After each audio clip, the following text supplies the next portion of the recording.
With over 900 million voters, India is the world's biggest democracy. Young and old, men and women, rich and poor, everyone has a vote.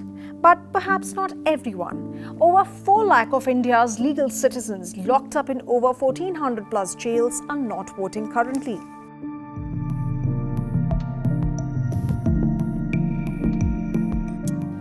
Although those serving jail time seems to have been forgotten by our authorities, but 3 law students from Greater Noida's Galgotias University are challenging the status quo.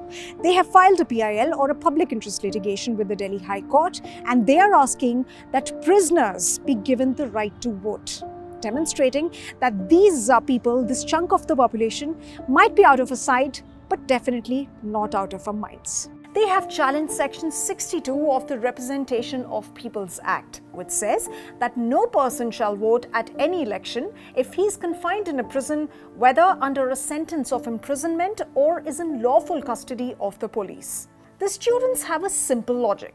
Denying voting rights to a prisoner is violative of the right to equality, which is Article 14, Article 19(1), which is the right to freedom of speech and expression, and Article 21, which is the right to personal liberty. Moreover, many countries like France, Israel, Finland, Croatia and Canada, amongst others, have realized the need to bring in progressive criminal justice reforms, and these countries have given felons and prisoners the right to vote. If not complete voting rights, some other countries have opted for the middle path. In Australia, for instance, prisoners serving sentences of 3 years or less can vote through post. In Canada, they can do it by mail or by choosing to vote inside jail.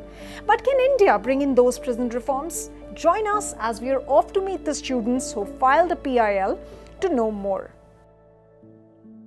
To begin with your petition, the PIL that you filed, what is the basic premise of that? The usual argument is that prisoners who have shown scant respect for the law of the land should not be given the right to vote. हमारी country में 4 लाख से ज़्यादा prisoners हैं। Report है जो NCRB की 2015 के हिसाब से। तो जब हम लोगों ने रिसर्च किया तो देखा कि उनके पास एम्प्लॉयमेंट्स के राइट्स हैं, आपके एजुकेशंस का राइट्स है, तो आपको डेमोक्रेसी में पार्टिसिपेट होने का भी राइट्स होना चाहिए।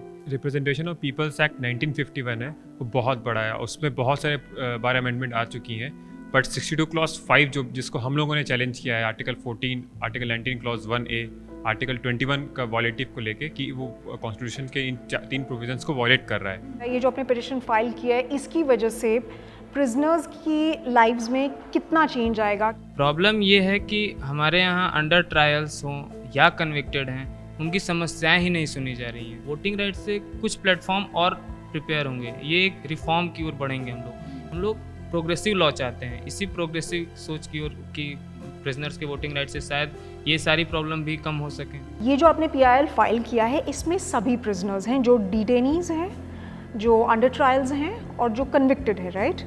This doesn't make a difference between those who've committed, really heinous crimes like rape or murder, and between those who've committed petty thefts. वो सारे जितने भी जिन्होंने हीनियस क्राइम किए हैं, पेटी क्राइम किए हैं, उनको एम्प्लॉयमेंट प्रोवाइड कर रहे हैं, एजुकेशन दे रहे हैं और कहीं ना कहीं उनको फैमिली बिल्डअप करने के लिए बोल रहे हैं, तो फिर वोटिंग राइट भी उनको मिलना चाहिए। And I think you guys were mentioning about a very, very interesting point that those who are convicts, they can actually fight elections, but they can't vote. Problem यही है, जब आप कंटेस्ट कर रहे हैं तो आपको वोट देने का भी राइट होना चाहिए। Although the Delhi High Court has asked for a response from the Centre, the Election Commission and prison authorities, but chatting with students left some questions unanswered. We decided then to chat up with legal experts to know their opinions on the matter. In fact, some of us told that the idea might be on shaky grounds, considering the right to vote in India allegedly is not a constitutional right.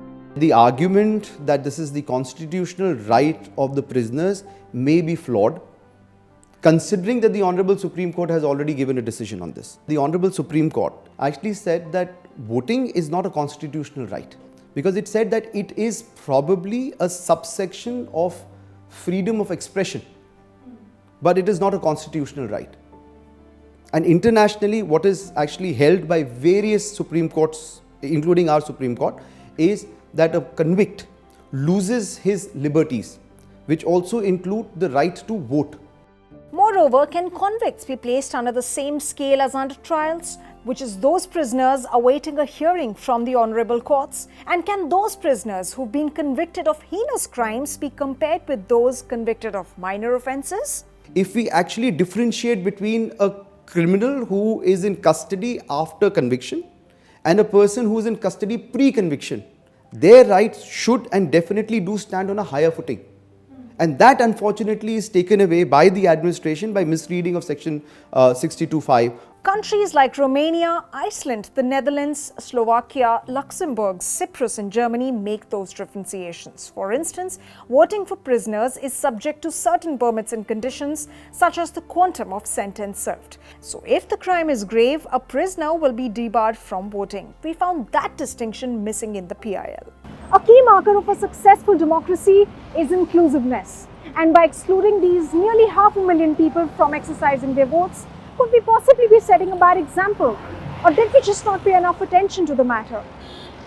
If correction followed by rehabilitation is the goal of justice and not exclusion, not vindictiveness, not vengeance or punishment, then we must give the matter a relook.